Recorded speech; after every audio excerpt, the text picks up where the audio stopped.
আল্লাহ রাব্বুল আলামিন পবিত্র কোরআনে বলছেন, ইন্না ইদ্দাতাশ শুহুরি ইনদাল্লাহি 12 শাহরান ফি কিতাবিল্লাহ। নিশ্চয় আল্লাহর নিকটে মাসের সংখ্যা 12টি, যেদিন থেকে তিনি আসমান এবং জমিন সৃষ্টি করেছেন। এর মধ্য হতে 4টি মাস হচ্ছে হারাম মাস। এখান থেকে আমরা এই আয়াত থেকে অনেকগুলো তথ্য আমরা পাচ্ছি। প্রথমত, আল্লাহ রাব্বুল আলামিনের নিকটে মাসের সংখ্যা কতটি? 12টি। ইন্না ইদ্দাতাশ শুহুরি ইনদাল্লাহি 12 শাহরান, 12টি মাস। কখন থেকে এই মাসের গণনা শুরু হয়েছে? ইয়াউমা খালাকাস সামাওয়াতি ওয়াল আরদ, যেদিন থেকে আসমান এবং জমিন সৃষ্টি হয়েছে। মিনহা আরবাতুন হুরুম, এর মধ্য হতে 4টি মাস হচ্ছে হারাম মাস। তাহলে আরেকটি তথ্য আমরা পেলাম যে মাস তাহলে 2 রকমের, কিছু মাস হালাল আর কিছু মাস হারাম। তো হারাম 4টি মাস কি কি? মুহররম, রজব আর যুলকিদা, যুলহিজ্জা। এই হচ্ছে মোট 4টি মাস হারাম মাস। রজব বলতে বোঝায়, আল্লাহ নবী সাল্লাল্লাহু আলাইহি ওয়াসাল্লাম বলেছেন, রজব মুদর, অর্থাৎ মুদর গোত্রের রজব। নবী সাল্লাল্লাহু আলাইহি ওয়াসাল্লাম রজবটাকে কোন রজব নির্দিষ্ট করে দিচ্ছে যে মুদর একটা গোত্র ছিল আরব দেশে, সেই গোত্রের রজব হচ্ছে আল্লাহর নিকটে হারাম মাস। তো কুরাইশদের নিকটেও তো একটা রজব ছিল, অন্যান্য জাতি যারা আছেন, গোত্র যারা আছেন, তাদের নিকটেও তো একটা রজব ছিল, কিন্তু তাদের রজবটা ওঠানামা করত, আগ পিছ হইতো। আর মুদর গোত্রের রজবটা চেঞ্জ হইতো না, ওটা ওইভাবেই যেখানে আল্লাহ রেখেছেন সিরিয়াল ওইভাবেই থাকতো। অর্থাৎ মুদর গোত্র ছাড়া অন্যান্য গোত্রদের যদি রজবের যুদ্ধের প্রয়োজন হতো, তাহলে ওই মাসটাকে আগ পিছ করে নিত। ধরুন সিরিয়ালটা কেমন? মুহররম, সফর, রবিউল আউয়াল, রবিউল সানি, জমাদাল উলা, জমাদাল আখিরা, এরপরে রজব। সিরিয়াল এটা হওয়ার কথা, কিন্তু যেহেতু রজবের যুদ্ধ করা দরকার আর এটা হারাম মাস, তো ওরা বলতো কি, না এটা রজব মাস না, এটা হচ্ছে শাবান মাস। আর এটা যখন চলে যেত তারপরে নিয়ে আসতো রজব, এটা রজব হলে এই মাস, এই মাসটা আমরা যুদ্ধ করব না। তো ওই অন্যান্য গোষ্ঠী বা জাতি এই রজব মাসটাকে স্থানান্তরিত করত, হয় আগে নিত না হয় পিছিয়ে নিত। এখন এই সময় যুদ্ধ তারা করবে, এটা কৌশল, ইহুদিদের মতো কৌশল অবলম্বন করত। মুদর গোত্র সেটা করত না। এই হচ্ছে মোট 4টি মাস। মনে রাখার সহজ উপায় হচ্ছে, আরবি বৎসরের শেষের দিক থেকে যদি গণনা শুরু করেন, তাহলে সিরিয়ালি 3টা পাবেন: যুলকিদা, যুলহিজ্জা, মুহররম। যুলহিজ্জা, যুলকিদা, যুলহিজ্জা, মুহররম। এরপরে মাঝখানে রজবটা মনে রাখলে ইনশাআল্লাহ আপনারা বুঝতে পারবেন, মনে রাখতে পারবেন। হারাম মাস মানে কি? হারাম শব্দটা নিয়ে আমরা অনেক সময় বিব্রত বোধ করি।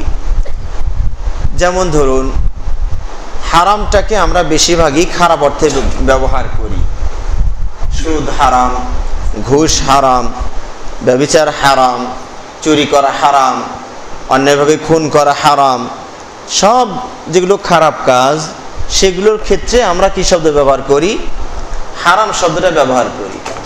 কিন্তু যখন আবার কোরআন পড়বেন বা মক্কা মদিনায় যাবেন, যেমন সূরা বানী ইসরাইল, সৌদি আরবে কোরআনে সূরাতুল ইসরা বলা হয়েছে, লেখা আছে, সেখানে দেখবেন যে হারাম মসজিদকেও হারাম বলা হয়েছে। সুবহানাল্লাযী আসরা বিআবদিহি লাইলাম মিনাল মাসজিদিল হালাল না হারাম? মিনাল মাসজিদিল হারামি ইলাল মাসজিদিল আকসাল্লাযী বারাকনা হাওলাহু লিনুরিয়াহু মিন আয়াতিনা ইন্নাহু হুয়াস সামিউল বাসীর। তো এখানে মসজিদকেও কি বলা হয়েছে? সুদকেও আমরা কি বলি? ঘুষকেও আমরা হারাম বলি, তার মসজিদও হারাম। তার মানে হারাম শব্দটা মানে কি? হারাম শব্দটার শাব্দিক অর্থ হচ্ছে সংরক্ষিত। যেমন ধরুন, সেনাবাহিনীর বিশেষ কিছু এলাকা থাকে, তারা ওখানে লিখে রাখেন সংরক্ষিত এলাকা, সর্বসাধারণের প্রবেশ নিষিদ্ধ। দেখেছেন তো সবাই, অনেকেই দেখেছেন। সংরক্ষিত এলাকা, সর্বসাধারণের প্রবেশ নিষিদ্ধ। তাহলে এই যে আমরা মদ, গাঁজা, হিরোইন, ফেন্সিডিল, হত্যা, ব্যভিচার, চুরি, ডাকাতি, খুন খারাপি, এগুলো একটা প্যাকেজ। এই প্যাকেজকে আল্লাহ বলছেন কি? এটা হলো সংরক্ষিত, এখানে বান্দাদের প্রবেশ নিষিদ্ধ। কথাটা বুঝলেন না? বুঝলেন না? তাহলে এই হারাম মানে সংরক্ষিত, এটা বান্দাদের জন্য ব্যবহারের অনুমতি নাই, এই জায়গায় যাওয়ার অনুমতি নাই। তো এই জন্য আল্লাহ বলছেন যে এটা সংরক্ষিত, এই বস্তুটা সংরক্ষিত, টাচ করবা না, এই এলাকা সংরক্ষিত, এখানে যাবা না, তার মানে হারাম। আবার আমরা অনেক সময় সম্মানসূচক শব্দ ব্যবহার করি। মুহতারাম কেমন আছেন, জনাব কেমন আছেন বলি, আরবি শব্দ মুহতারাম কেমন আছেন। এই মুহতারাম মানেও ওই হারাম শব্দ থেকেই এসেছে। তাহলে সম্মানিত ব্যক্তি কেমন আছে, এটা তার উদ্দেশ্য। তো মসজিদে হারাম মানে কি? সম্মানিত মসজিদ, সংরক্ষিত মসজিদ। এই মসজিদে অনেক হারাম তো দূরের কথা, অনেক হালাল কাজও এখানে করা যায় না। এই হারাম এলাকা, এই হারাম এলাকার ভিতরে একটা এরিয়া আছে, এই এরিয়ার ভিতরে অনেক হালাল কাজও করা যায় না। যেমন ধরুন, বিচার কার্য আপনি হারাম এলাকায় করতে পারবেন। অমুক হাওয়া চুরি করেছে, হাত কাটার সিদ্ধান্ত হয়ে গিয়েছে। অমুকে ব্যভিচার করেছে, ডোরা মারা অথবা রজমের সিদ্ধান্ত হয়েছে। অমুকে অন্যায়ভাবে হত্যা করেছে, এখানে আদালত এখানেই থাকবে, এখানে ফাইসলা হবে, ওর মানে মৃত্যুদণ্ড কার্যকর করতে হবে, ফাইসলা হবে।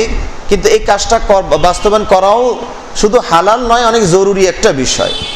এরপরেও এই হারাম এলাকায় এই কাজগুলো সংগঠিত করা যাবে না।